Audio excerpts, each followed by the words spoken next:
Howdy. Howdy, guys. I'm sure you guys saw. We're gonna be playing a fun little game.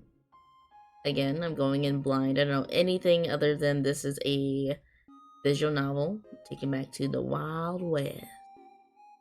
Yes, sir. That's right. Fun little indie game. Little indie visual novel going to the Wild West. And if I believe let's see, actually have it open. This game, this is another game I found on itch.io. It's free. It's a free game, so if you want to go ahead and play this, go ahead. You know, it's a free game. You know, how could you say no to a free game? Also, the art is adorable. I love it. Cute. It looks really familiar. I feel like I've seen this artist, before. At least their work. What's their name? Paranoidhawk. Feel that? Yeehaw. Yeah, their artwork looks really familiar. It looks like I got some investigating to do. I gotta look them up later and see if what it is that I've seen. Ugh, need some water. It's funny, I feel like every time or the last few times I've streamed, there's been something going on with me, health-wise. And yeah, my throat is, healing. I am singing real hardcore to some ballads, some, like, belching songs. And I think I strained my throat. And, it was getting better until, like, a couple more days ago.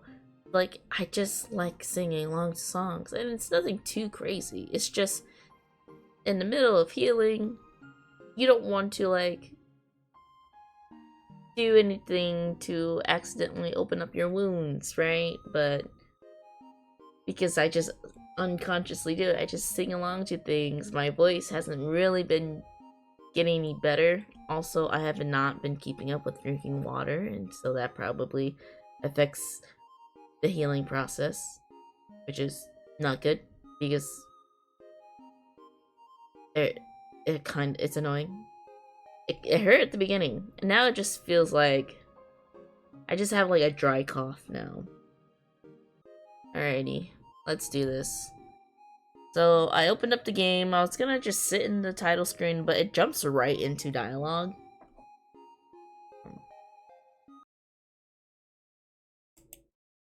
There we go. Man, I have to redo it. What the heck? Alright, hold on. I was just messing with this so it would fit. So, yeah, there's no menu, no title screen, I think. It just opens up to this. So, let's get to it. I'm gonna try to do some accents. I'm not really good at accents. I could barely read. I could barely read. Sometimes I can't even find the right tones, you know? I have to reread certain sentences to kind of get the idea of, like, what's trying to be portrayed. So, I'm gonna drink some water, and then we are gonna get to it. Also, my throat's not doing well, so we will see. So, sure we can trust this friend of yours? Info? It'll be a crying shame if you're wrong about this. This guy is someone to ride the river with. He'd never sell me bunk but information. That town has struck gold. That's what he heard. Heard? You just heard about it? What kind of source is that? We can't go off rumors, you nutcase. But think about it. We'll be living like English kings if we take over a supply like that. What else are we gonna do? The last job was a bust. We got nothing left. Alright. We've had some bad luck and are running low on supplies. We'll take that town by hook or by crook And if they don't have that gold, we can take them for what they do and skedaddle. Look out. Uh, the lookout. Oh, the lookout. I can't. Oh no, I'm struggling. The lookout. Oh, go early in the morning and see what we're up against. But I reckon we can bulldoze this burg. Have some fun either way. Make sure to bring us back some juicy details, won't you, tomboy? He firmly slaps you on the back. Laughter fills the camp around the roaring fire. Sounds like you'll be riding at sun up to check the town out. You feel best to get some sleep. Tomboy. Oh, who's it? That's some loud music.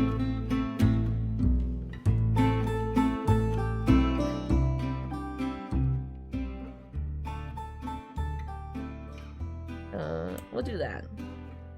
That's some mighty fun playing there.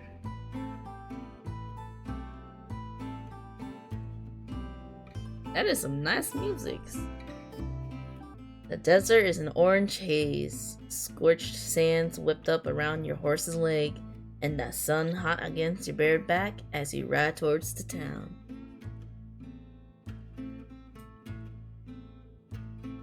There's not much to be done while riding. The desert is lonely, harsh, bare. Only thing to do is think. You don't like being alone with your thoughts so often for so long. But you always are alone as the lookout. But you always are alone as the lookout. Alone being the odd stick of the gang.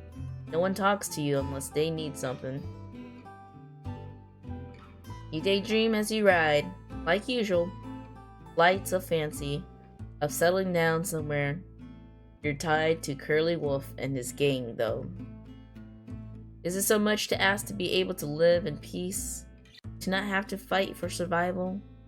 Always on the run? Maybe that's what your life will always be like, gang or not. A hunted outcast. They could have sent you off with some playing cards at the very least. You come to an outcropping near a cliff. Tying up your horse, you approach the edge and see the town come into view. A nice frontier town. Small but clearly bustling with people. White painted signs on the wooden buildings glint and bloom in the midday sun. You can't see much else from way up here, and turn to go get your binoculars. You open your saddlebag and pull the metal binoculars out, brushing it against your poncho to dust off the lenses. Turning back to walk to the edge, a figure suddenly rounds the corner of the large rock you've decided to set up camp under. Ah! Ka! Out of instinct, your hand snaps to your holster gun and pulls out. Trained squarely at the head of this new person. The bird who seemingly came from nowhere looks at you, clearly just as surprised and out of sorts from your own presence. He shifts backwards, eyeing your hand on your gun.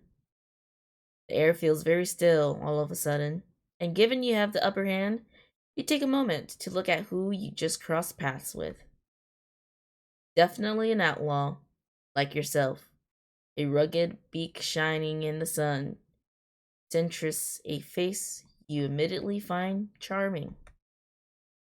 His face and arms are marked with scars, and a large sawn-off shotgun hangs in his holster. Since he's a bird, you know to be wary, just like he'll know to be wary of a canid like you. Canid? Are we a fox? Is that what they're called? Or considered? Classified? Canid? Howdy there. What's your name, partner? Joseph. And what are you doing all the way out here, Joseph? You seem a dreadful long way away from where one might think you should be. I could ask you the same question. You stare him dead in the eye. It's pretty calm for someone having a gun pointed at his head, but you can see some of his feathers quivering. Were you trying to sneak up on me, Joseph? Rob me blind while where no one else can see? I bet you thought a fella missing an arm would be easy. I am missing an arm. No, sir. I had no idea you were here till I walked round this here rock. He pats the red stone beside him as if to make a point. Sir? What in the Sam Hill? You lower your gun, like your shoulder joint just gave out, and let it hang there. In all my years, no stranger has ever called me sir. Well, calling me surprise, fella. You'd have to be blind or follow as a tick to not see an upstanding young gentleman. He is flirting with us. Oh my God. Alright. Now you're just licking my boots. The hawk puts a hand to his chest. God as my witness, I ain't lying to you. You holster your gun and snort a small laugh. May you strike it down as a penis.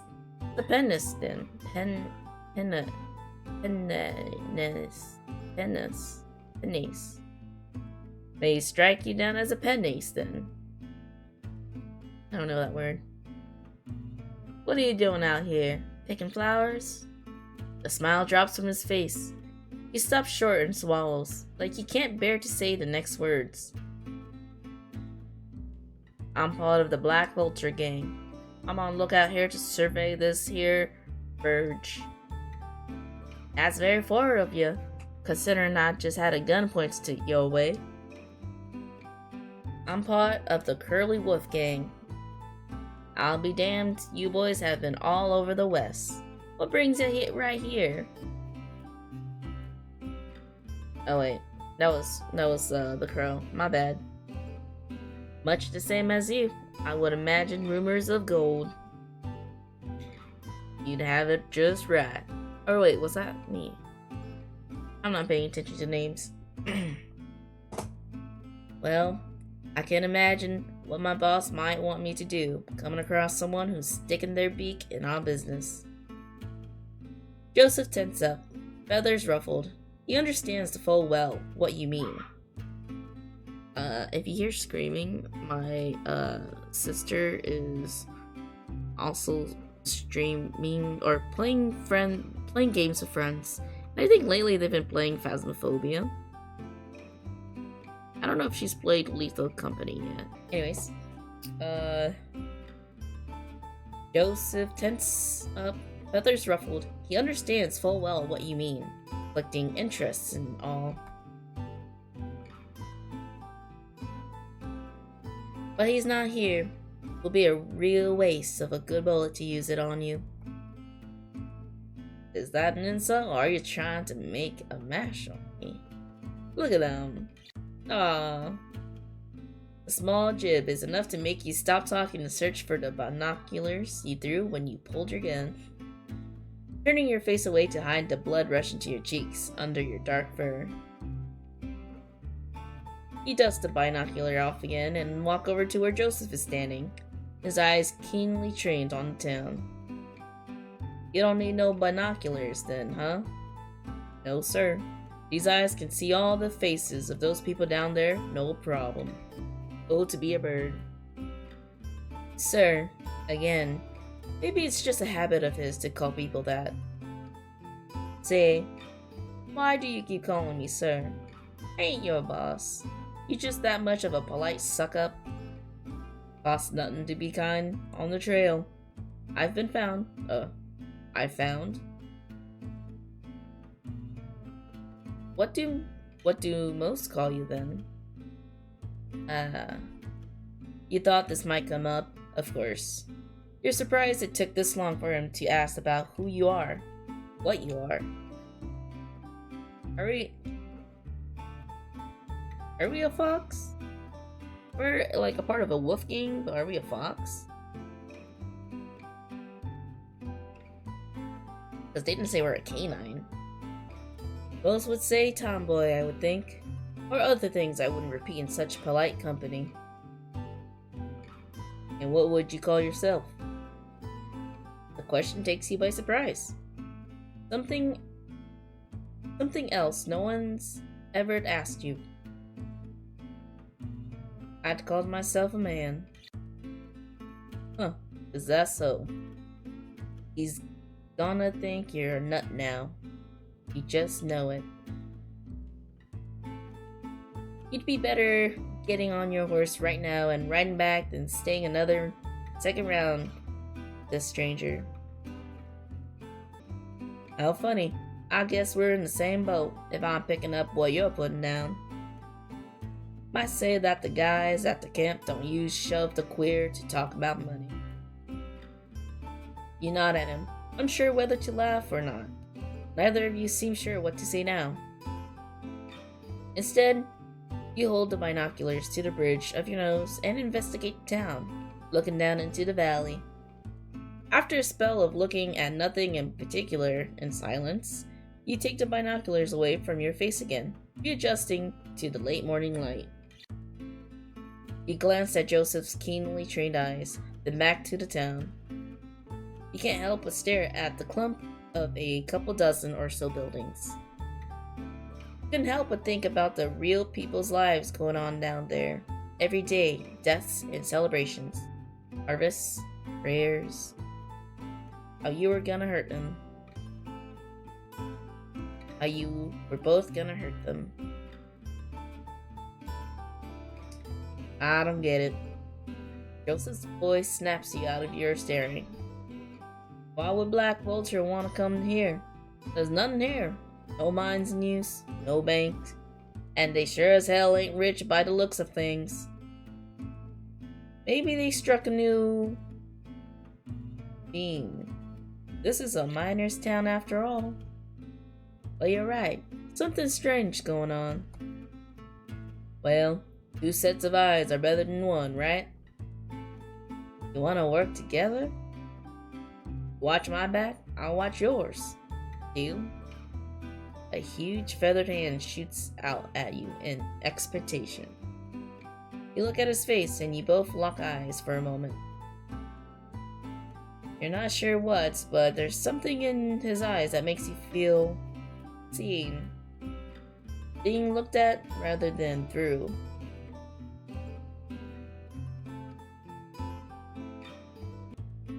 Well, working with a bird from another gang.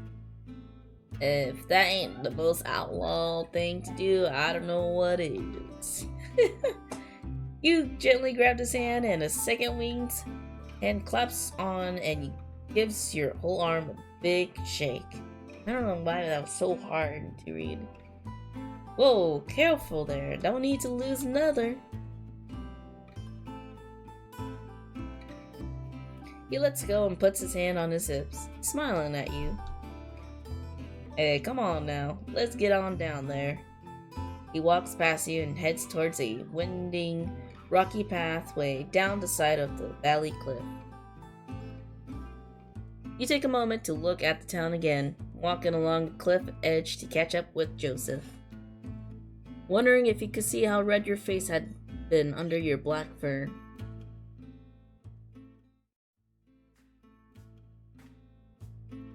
Clambering down the cliff face, the shade of the valley is a welcome change after your long ride in the sun. The climb down is quiet, only a few grunts and gripes. A couple voices of concern from Joseph you quickly waved off. You both approach a wooden sign you spotted, a little ways off, swaying in the desert wind. It looked relatively new, a board hanging on 2 chains, a word carved into the wood. Can you read it? It was only a single word, but you couldn't piece together quite how to say it. No. Ah, well, I'm sure someone will tell us. You notice some familiar smells drifting on the wind as a gust blows through the town past you. Tobacco smoke, whiskey, stewing meat from somewhere. It reminds you of the camp.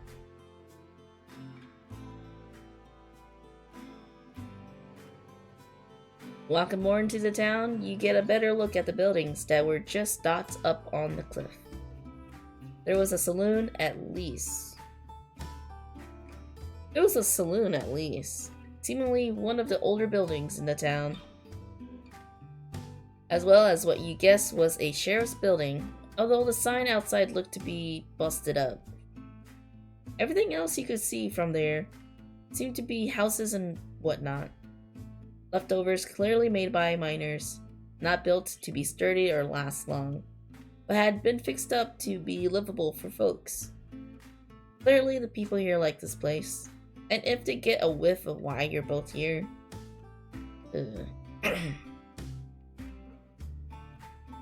Alright, partner. I say if we get given any evil eyes, we hightail it out of here. Ain't worth getting shot in a place like this.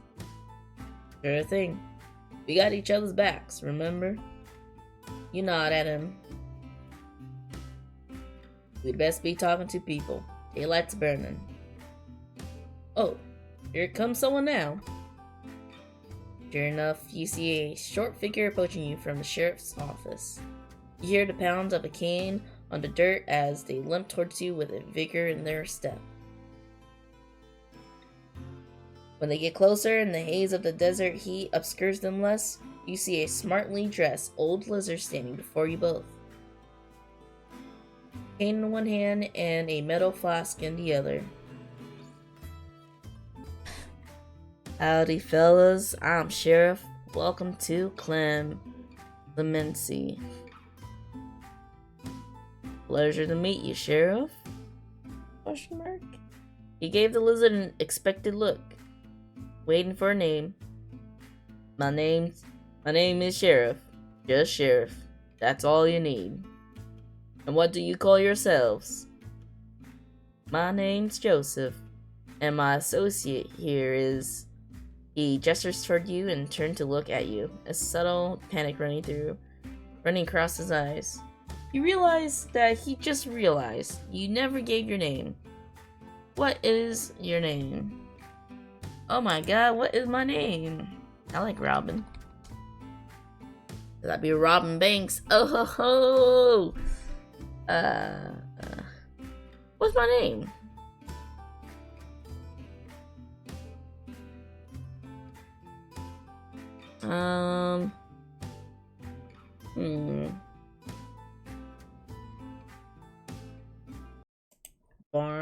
Barlin? Oh, Barlin! Okay, I like that. Barlin. But we're gonna use my... Barnlin. Oh, I can't capitalize that Lin. Barnlin. Alright. My name? I'm Barnlin.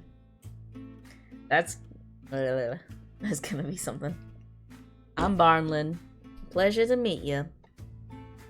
He said this while looking at Joseph, resisting the urge to wink at him, before looking back to Sheriff. My goodness. Flirting right in front of the sheriff, my gosh. Guys, come on. So what brings you two to our fine town? We're just riding through. Needed a rest stop. There a problem with that? Joseph nudges you with his elbow a bit. Glancing at his eyes, you can tell he's saying, don't be so rude. No, not at all. I'm just the closest thing we have to a welcome committee. And it's always nice to see some new faces all the way out here. How long will you be staying? The saloon has some rooms if you'd like to stay the night. That's an awful kind offer, Sheriff. But we'll be gone before night falls. At least that's the idea. Maybe we'll like this town so much we stay. Joseph and Sheriff both chuckle, and Sheriff sighs. Well, you boys let me know if you need anything else. I'll be at home most likely. Will do. Yep. With the tip of the hat, Chef turned and walked. With the tip of the hat, Sheriff turned and started walking back to the building at the end of the road. With the lizard out of earshot, Joseph turns to you. So, partner, what's our plan? You look around the town for a moment, surveying the handful of people walking about, talking to each other around their houses, taking in the warm wind blowing past you with a deep breath. You get talking to folks. And what, they just run their mouths about all the gold they found? No, but I reckon a town this size, if they struck something, there'll be a buzz about it. You could ask them about themselves, about the town. Someone will spill sooner or later. Alright then. Well, I got a pretty good peep at the place on the way down. We got a saloon just here. We got some sort of town hall over on the far side. And we got sheriff's station at the end of the road by the looks. Where to? I say the saloon. You know, I feel like people talk more about the saloon. It's like any given D&D or tabletop roleplay with a bar. You always go there and talk to like the bartender. They know everything. They know everything. Drunk people talk. Let's check out the saloon. I reckon if anyone knows anything about these rumors, it'll be in there. Alrighty then. Alrighty then. Yeehaw! Do we have money? Yah yeehaw, yah yee, yah yeehaw, yah. Walking through the doors of the saloon, you're hit with a very familiar smell of tobacco and alcohol hanging in the air. A couple patrons drink and talk quietly in the corner, not taking any notice of you two. You see a dozen or so tables, and looking up, there's a second floor with the rooms Sheriff mentioned. Howdy there. Your attention is grabbed by an excitable and friendly voice coming from a short bird standing behind the bar, who was now grabbing a couple glasses. My name's Bartholomew.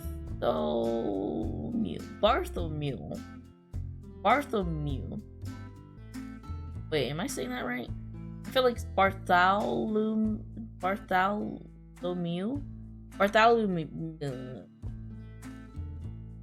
can't. Bartholomew. I can't say that. Why am I struggling with that? Bartholomew. Bartholomew. Mew. I think the mew's messing me up. What can I get you, fellas? He started wiping the glasses expectantly. Oh my god, that name really got me. Glancing between you both as you walked a few steps from doors to stand at the bar. I'll get a beer. Alright, and you? I'll, have what he's having. Yep, come right up. He set the bugs down and disappeared through a door behind the bar into a back room. I don't have any money on me, Joseph. Don't worry about that, it's all me. He pat you on the back with a big wing a couple times, but withdrew his hand when he saw you wince a little. Oh, sorry. Was I too hard? No, you're fine. You had to wince from pain. You just weren't used to someone touching you like that, at least. Friendly, like. Bartholomew reappeared with 2 glass bottles, dipping them into the mugs with satisfying glugs before taking a couple coins from Joseph. Thank you kindly. I think it's a turkey. Gobble. You both take a sip. Joseph seems to enjoy it, but you find it a bit more bitter. You try not to pull a face. Not like it? You smile weakly. Not my thing. Noted. He winks at you and you feel your cheeks redden a little. You both keep drinking while the bartender busies himself behind the bar. The saloon is quiet. Piano sits gathering dust in the corner, seemingly untouched for many moons. Wind whistles through a gap in the saloon doors, carrying the sound of desert incense. Slow day, huh? You look up from your drink and see he's looking at the bartender, who doesn't seem to have taken any notice.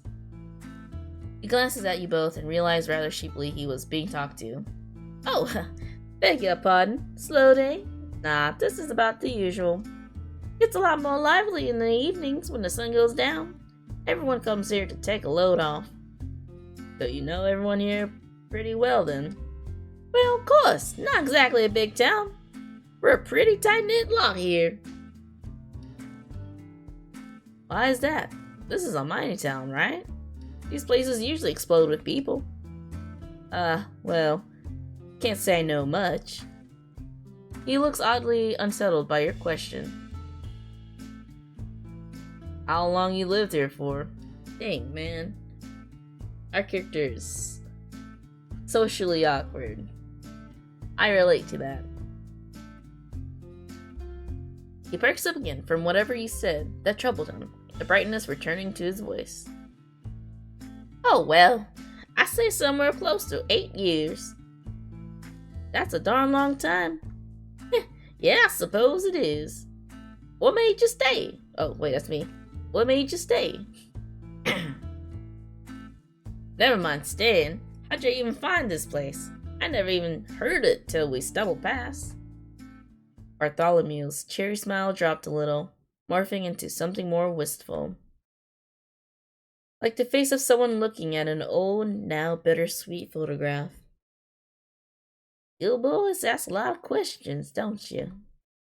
You and Joseph look at each other for a moment, expecting the other to say something, but nothing comes out. I don't mind. To give it a fair shake, this town ain't the most exciting. It's nice to talk to some new ears that ain't tired of my squawking already. He gives a little half-hearted chuckle.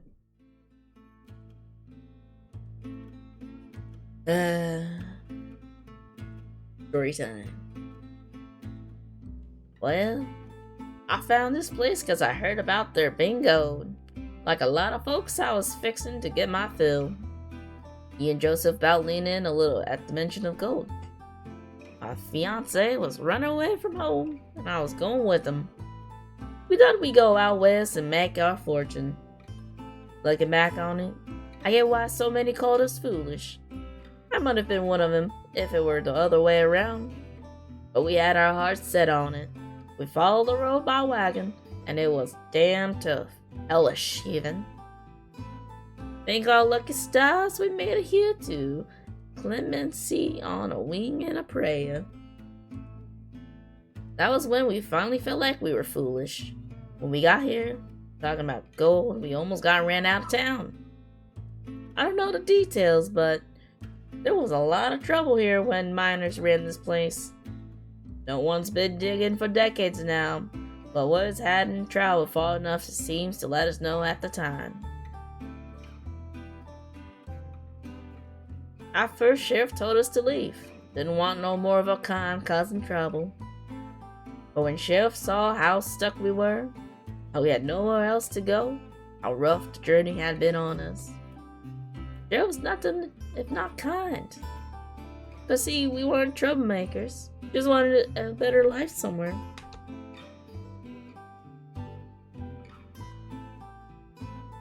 He shrugged, like there was nothing more to it. But the town's help, we gussied up this here saloon into something I could run. And the rest is history. I'm glad y'all found something here. Yeah, I could say that for sure. Clemency may be small, but it's something real special if you ask me. So there's no gold here. Bartholomew leaned back against the shelves behind him, crossing his arms. Not as far as I know. The mines are around here somewhere, but I had never seen them. This hasn't been a mine town for a long time, and folks here don't think of it as one. You do well to keep that in mind. He tapped the side of his beak as if to say, "If you catch my drift." Even so, I would be interested in the history of the town. Afraid that well runs dry here, but there's others who have been here far longer than I have. You can always talk to the sheriff if you haven't yet. Sheriff made this place what it is today. Wanna know something? That's the lizard to talk to.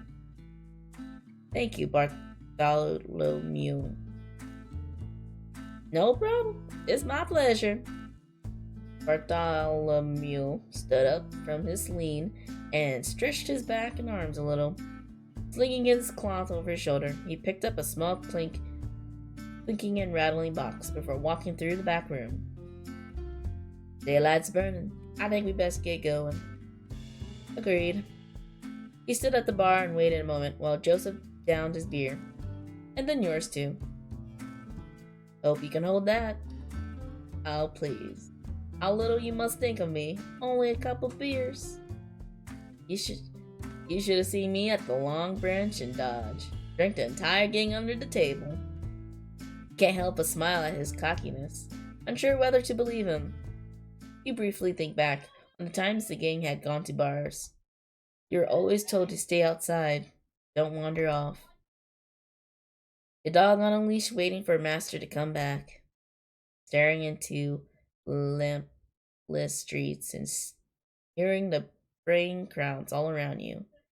Drunken strangers enjoying each other's company as much as their liquor. At first they told you it was dangerous for you to stray too far. Then they started telling you to stay outside after you beaten the teeth out of a guy in an alley who you knew had been staring at you. Couldn't have you causing them needless trouble. Off so soon? Bartholomew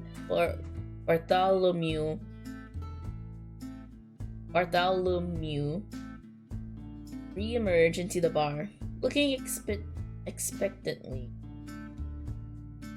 Well, don't be a stranger, strangers. You're welcome to come back later when the bar's more lively. My husband would love to meet you both. The casual lit of his words caught you off guard, and you think you see Joseph stumble a little. Failing to get any words out, he just tips his hat and you both leave the saloon, stepping back into the dust and dry desert heat. You're like, oh my god, this dude's married, he got a husband. Where to? I mean, he did say to go to the sheriff if we want to know anything, so I say why not? The sheriff should know something, surely. Yeah, sure. I doubt we're the only ones who come looking loonin' before. I mean, Bartholomew said that they came and heard the same rumor and nothing popped up. Well, at least the town wanted to kick him out, but... And sheriff did say to come find him if we needed anything.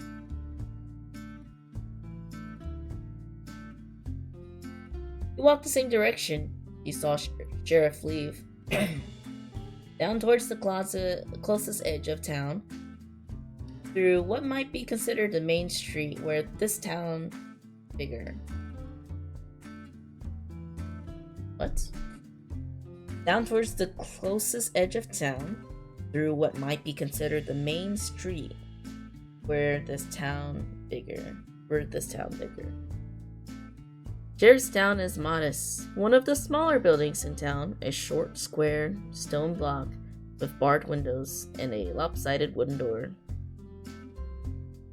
As you get close to the squat building, Joseph slows down and raises an arm to your chest to slow you down as well. Okay, partner. What's the plan here? You and I both know Sheriff is gonna be the most paranoid, owl-headed son of a gun in this burg. We can't go waltzing in there shooting our mouths off about just anything. Yeah, you're right. All we really need to know is if Sheriff is gonna put up a fight. Somehow, I feel like they're not your usual lawman. Look around thinking for a bit. Two halves of a tattered sign swinging in the wind on chattering chains in front of the building. It seems it had said sheriff once, and the edge of it had the remnants of bullet holes, shattered and charred wood. I said we tell him what's really happening. To call Joseph's face incredulous at that moment would have been an understatement. He scoffed a little out of curiosity, rubbing his chin with a feathered hand and trying to think what you could mean. What are you trying to say? We met while we were here, acknowledge decorum? Sort of. I think we can tell Sheriff that there's outlaws coming in. We're worried, about the town. That's a dangerous play. Look, Sheriff is gonna have a good idea why we're snooping around if we don't have a simple, honest reason to throw off the scent. It's easier to lie when there's some truth to it. Joseph rubbed his chin again and sighed. I think so too. But still, I can't help to feel jumpy walking into the lion's den. You knew what he meant. For people like you, a sheriff's office was never where you wanted to wind up.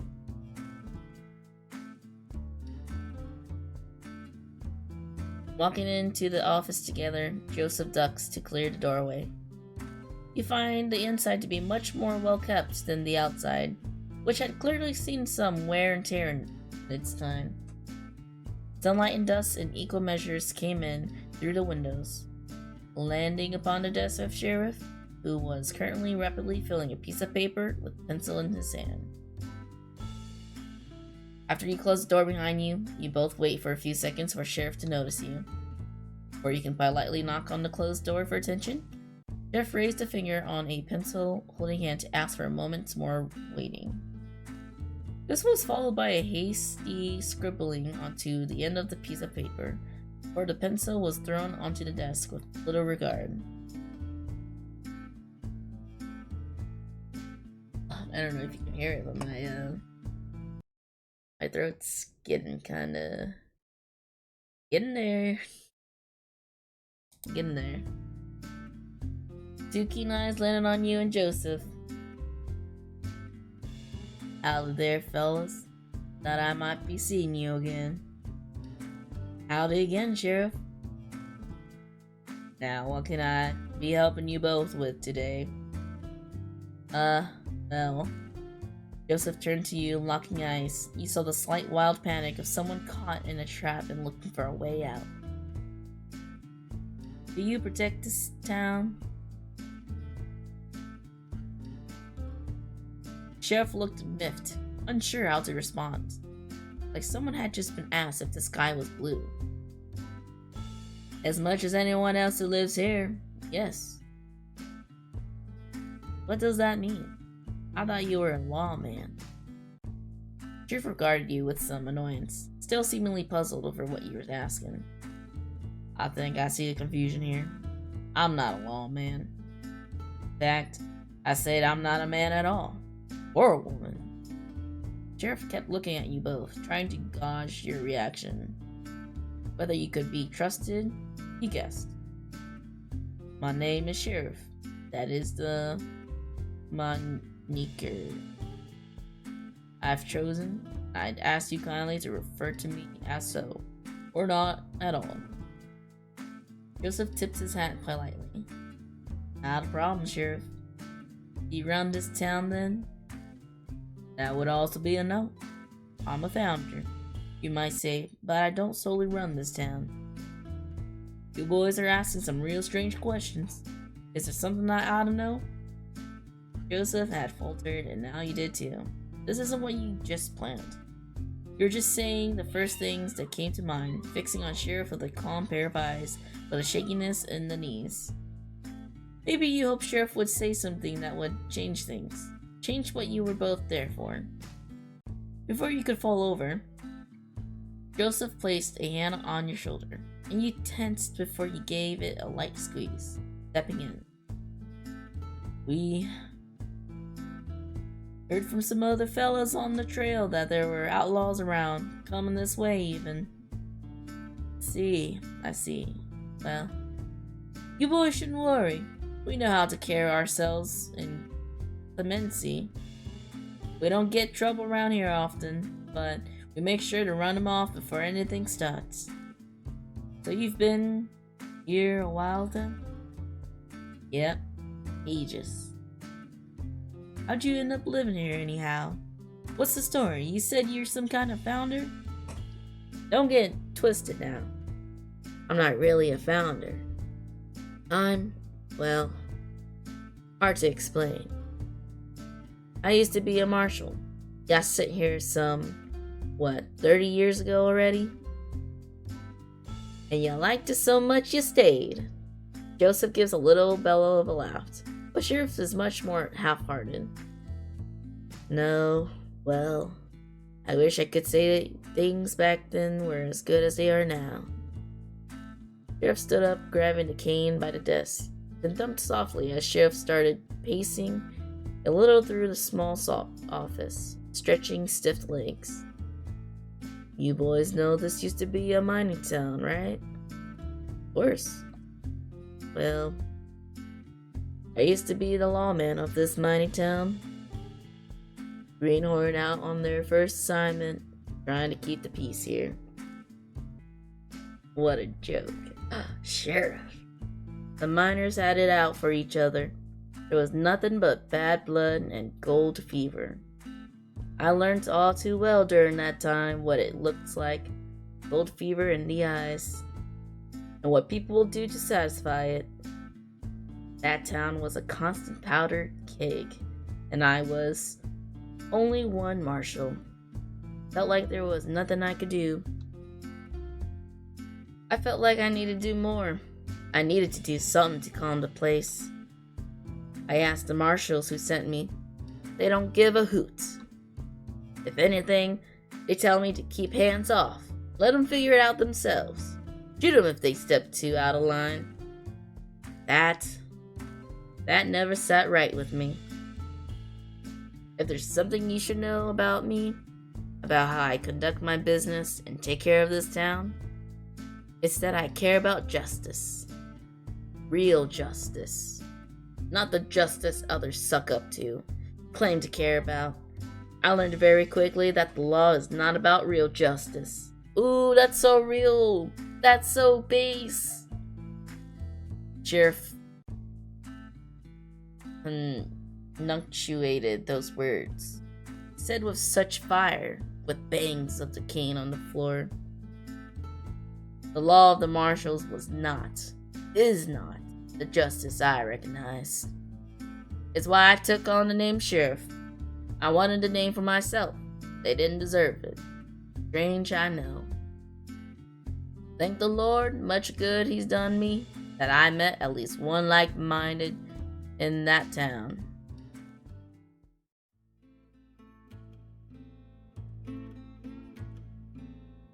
The art's very cute in this game.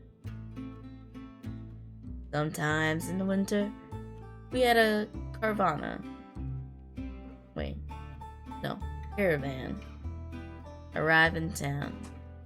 People who had been traveling along across the trail, needing somewhere to stay for a spell. Had some to sell as well, furs and such, anything to help get by. Friendly folks, I enjoyed their company. Spent a night drinking with them around their wagons. The miners didn't take kindly to them, didn't trust them. That was a week I'll never forget. Constant accusations of stealing and flares up, shouting matches, almost ending in draws iron. The miners were so darn jumping and owl-headed about the slightest things. 3 days later, a miner turns up dead, stabbed in his sleep. The miners all accused one of the traders of doing it, a Mexican fella. Claimed it was his knife that did the deed. I had to arrest him, held him in the cell here. A tap of the somewhat rusted metal bars with the cane rang out into the room. The traders all came to tell me that I was wrong, that he'd never do something of the sort. They helped push me in the right direction. I'd already had some suspicion about the miners' claims. A lot of accusations had been flying around about the Mexicans and Indians traveling in the caravans. I knew it was gonna be that. I did a little investigating and found that the miners had been killed by one of his friends. Another feud about gold. Some stolen or missing, and his so-called friend had killed him for it. The miners wouldn't believe it, insisted the man in the cell was guilty. I wonder if maybe they just couldn't see what I could see things through my eyes. Felt like a mockery of justice, of everything I cared about. That was the straw that broke the camel's back. Early the next morning, I asked the traders to leave and take their friend with them. It would be better for them to just leave. Sheriff notices how intently you both are listening, watery eyes flickering between you both. Anyway, that's a lot of babbling from me already. Long story short, I kicked the miners out, for the better. It make it sound like it was real easy. How'd you get that many miners to just abandon gold? I did what I had to, and I had no regrets or weight on my soul for it. Really getting them out, that was the easiest part, I suppose. We moved and rebuilt some of the town, further from the mines. We all wanted a fresh start. The years since have been hard, very hard. I don't have this stick because I've been sitting on my jollies and gazing at sunsets. This town may be small, but it's a lot of work to keep going. Jeff turned and went to sit on the desk again, the chair creaking beneath the old bones. Don't take my gripping to think I'm not thankful for this place. Though, I've done a lot for it, but it's done just as much, more even, in return. How'd you mean? I can't say I ever really had somewhere I lived do much for me. Sheriff sighed softly, looking out the windows into town, a clear view of the cobbled together houses cascading down the shallow hillside. Clemency has given me somewhere to live. I've had many hopes when I chose to stay in this town, try and make something out of it. I've worked hard to earn the respect of those who lived here as a person, not as an authority. People here don't see me as an oddity. They don't fear me. They don't mock or interrogate others for how they live. This ain't just a community, it's family. We're all far from our homes, far from the people who made us, but here we can make ourselves what we want to be. A town of runaways who don't got to keep running anymore. Sheriff stared out the window for a few more moments. The sun was bright golden shine, crossing wistful eyes. Turning back to you, Sheriff pulled back into the desk and got comfortable once more. Anyway, that's enough sap from me. Those outlaws all you wanted to talk about? Yeah, I think so. You wished you had more questions to ask, more to say, more to hear about, but no other words escaped your maw except for thank you. Don't mention it. And thank you too for the tip-off. I'll keep these old peepers peeled. Yeah, thank you for talking, Sheriff. We'll be on our way now. But I did have one more question for you. You still with those marshals? In contact with them? I quit the day I rebelled against the miner. Never heard from them again. Joseph nodded, tipping his hat, and Sheriff tipping in return. You stepped out the station into the blinding sun together.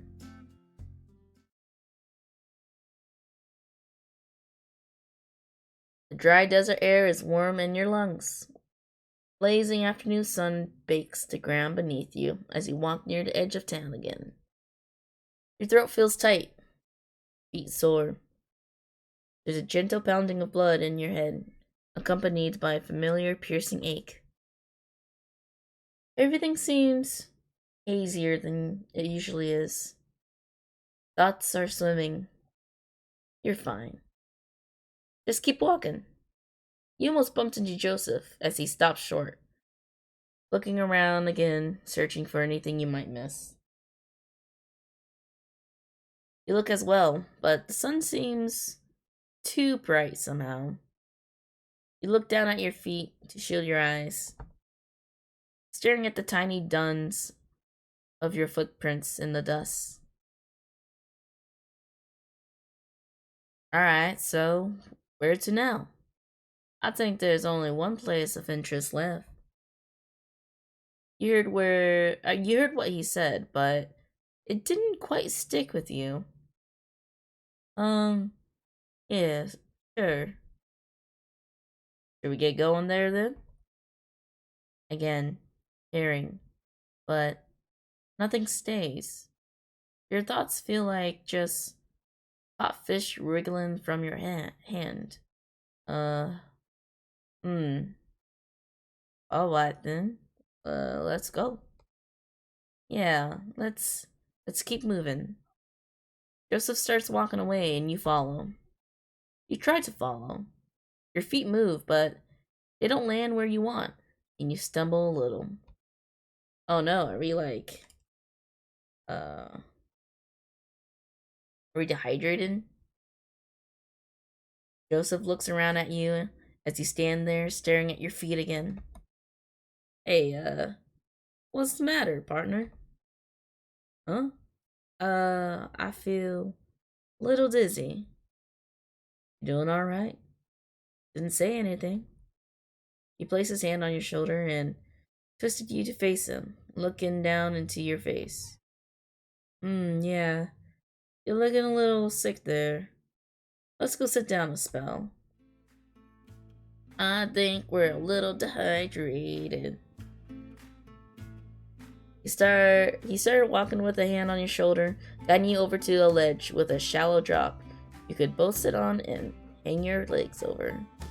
You felt better sitting down, more stable. You hear the rustle of Joseph unclipping something from the back of his belt, seeing him pull around canteen between the two of you. When's the last time you had a real drink? Must be mighty thirsty if you're feeling that dizzy. Of course. How could you have forgotten? You've been riding and walking all day, but hadn't had a drop of anything since you set out. Although, you weren't sure what Joseph had brought with him. Ha! What's that look for? You think I got liquor in here? He chuckled a little and unscrewed the cap, letting you smell its moments before taking a long gulp. Just water, see? Get it down before you collapse on me or something. You sheepishly took the canteen from him and gave it a little wave in his direction as a cheers. You tilt it to your dry mouth and take deep gulps for a few seconds, licking water drops hanging on the edge of your lips after. Bit warm for my liking. Can't beat cold water from a clean stream, but better than drying out like your mama's swashing. You take another swig before handing back to him. Thank you. Don't worry about it. Just pipe up next time. Almost hit the dirt just 'cause you didn't say anything. Sorry, it was just... we have a job here. Didn't feel like I could waste time. Pishka. Can't even make time sit down and drink? You're unlike most I met. Who put a snake in your boo anyways? You gotta slow down a little. Maybe. I mean, what I can't keep doing this cowboy talk. What do you do to relax? It's so fun. I can't do it when you're off the job. Relax? Yeah, relax. Unwind. Take a load off. I know what you mean. The question just caught you off guard. A little. You weren't sure how to answer. You'd never given it much thought. What do you do to relax? The gang is always busy with something. Traveling, hiding out, making trouble. Not a lot of time to not do anything. I guess I play cards sometimes. Mostly just solitary. Respectable. You win much? Nope. Ain't about winning. Anyway, just helps to pass the time. Yeah, I know what you mean. Me and the boys usually play some rounds of cards, sometimes betting. Although, some of them are some real sore losers. Sometimes it's easier just to let them win and avoid the issue. I beat one of them at poker 5 times in a row, and I swear, the rest of the week, it was giving me the eyes. Found my hat full of eye holes one morning too. But I think it was just to scare me. At least, I hope it was. He gave out loud the the real and unrestrained kind that made you doubt a second if the canteen really was just water. He had a nice laugh, you thought. Someone actually enjoying themselves. Maybe it was just nice to hear a laugh that wasn't done at you. You a gambling man? A flutter in your chest, at the end of the ribs. Not really. Never had much to gamble in the first place. Always seemed like a waste of time. I can respect that restraint. Don't always have to be about money, mind you. When I was younger, me and Papa used to... He stopped for a moment, thinking and scratching his neck. His train of thought slowed by some forgotten memory. We used to play cards after dinner, and a lot of days when I came home, I'd bring pebbles from the river. I'd always liked how smooth and pretty they looked. All sorts of colors and shapes, all of them different. We kept them on the mantelpiece, and when we played cards, we bet with them. It always won. But it was too much fun for me to ever be mad. Think he did let me win though, when I was betting big and was gonna lose one of the rocks I really liked. He always knew which ones were my favorite, and never wanted to see me cry.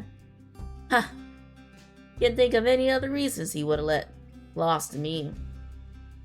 Suppose I ought to thank him for teaching me. You weren't sure what to say, so you just gave him a soft smile. Family could be so complicated. You didn't want to say the wrong thing. Oh, you know what?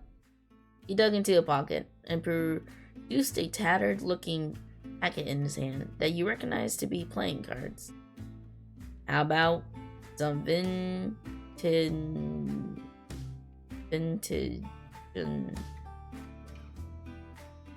You played that before? I don't know what that is. And we could bet with He twisted around himself, looking for anything he could use as a stand-in betting chips. He saw his eyes settle on a small pile of rocks for a moment, but instead noticed a stray feather barely holding onto the back of his hands. He plucked it and placed it between you both, twisting how he sat face to you better. We can bet on this feather. We'll do a first to 5. You get it if you win. I keep it if I win. You swiveled yourself around to sit cross-legged and faced him. Didn't know you were so desperate to gamble you used your own body. Already hard. Just thought it'd be more interesting than rocks. Oh well, I thought you were a rock lover, Mr. Rock Collector. Take them on the open road, your own little rock circus. A regular Barnum. Barnum? My name is Barnum. What? Joseph couldn't help but smile, even through his fake pouting at your teasing. I don't know if J.H. Barnum has quite the same ring to it, frankly. J.H.? Yeah, as in Joseph Harrier. My initials. Oh, of course. So, do you know how to play Wingtenum? Wingtenum? No. Nope. Alright. Rules are simple. I'm the dealer. I deal you 2 cards face up, and deal myself 1 card face up, and 1 face down. Idea is to get as high as a number from your cards as you can without going over 21. If you go over 21, it's a bust. Same goes for me. But you need to get a higher number than me to win. A draw is called a push. So this is a blackjack. You can hit to get another card or stand to stick with what you have. You can hit as many times as you like as long as you're under 21. After you stand, I'll flip over my face down card and have to hit as long as it's under 17. If I go bust or my numbers is lower than yours, you win. If you get 21 exactly, then you don't hit or stand. And I get a push in that case if I also get 21. Cards are worth what the numbers say. Face cards like King, Queen, Jack are 10. Where things can get a little confounding is that the ace is worth either 1 or 11. Okay. Ace is worth 11 in a hand unless it would be a bust, in which case it's just a 1. Ace can still be an 11 if it would let you win. Okay. It's a little muddled during games sometimes, but I ain't trying to cheat ya. So don't worry about it too much. Alright, let's play. Like I said, first to 5 wins. First to 5. You've got the Queen of Clubs and 7 of Clubs. So I have 17. Dealer's face-up card is 5 of Spades, making his current total 5. Hit! Give me 21! Oh. I bust. Oh, it's 17 again! Give me 21!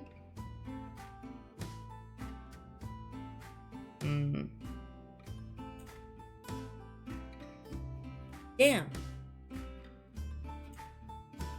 It's a bust. Dealer wins the round. 6 of Spades. 16. Wow, I'm not good at gambling. You draw the Queen of Spades. 26! What the heck? Oh no. Why is it still 17? Why am I 17 and 16? You know what? I'm just gonna stand. Okay. 22. Alright, so I win. Okay, alright. Okay. If I'm 17. Oh, I'm 20. I'm gonna stand. That was a pretty good hand. 4, 5, 6. Yes, 6. Dealer's hands in the 4 diamonds, 2 of the hearts, 2 of the diamonds, making his total 8. He's got 18. I win this round. Let's go. Alrighty. I got 7 of diamonds. I got 15. It's got 10. Hit me. Damn. I got. You know what? Maybe I didn't do it. Oh no. 15. Ugh.